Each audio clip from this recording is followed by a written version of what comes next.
ভোলা খেয়াঘাট এক সময় ছিল মানুষের প্রাণের ঠিকানা।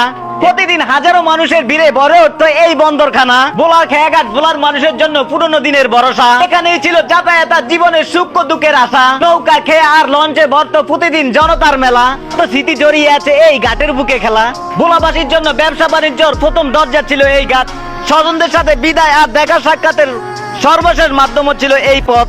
কিন্তু এখন আর সেই কোলাহল আর বীর চোখে পড়ে না আগের মতো। কিন্তু এই ভোলা খেয়াঘাটের ইতিহাস ও ঐতিহ্য ভোলার মানুষের মনে থাকবে হাজার বছর, শত শত। অপরূপ সৌন্দর্য আর সবুজে ঘেরা এই জায়গাটি হলো আমাদের ভোলা জেলার অন্যতম পর্যটন স্পট শান্তিরাট ব্রিজ। ভাই, এখানে আসলে নদী আর সবুজ প্রকৃতির এক অপরূপ নিদর্শন দেখা যায়। ভোলার বুকের গর্ব এই পর্যটন কেন্দ্র সত্যি আলাদা তার রূপ। শান্তিরাট ব্রিজ যেন স্বপ্নের ঠিকানা, সত্যি যেন শান্তির স্থান। এখানে আসলে ভুলে যাবেন জীবনের সব দুঃখ বেদনার কূপ। প্রকৃতির এই অপরূপ নিদর্শন সবার হৃদয়ে আনে শান্তির ছোঁয়া। একবার যে আসবে এখানে বারবার ফিরে আসতে মন চাইবে, কারণ এখানে রয়েছে অপরূপ সৌন্দর্যের ছোঁয়া।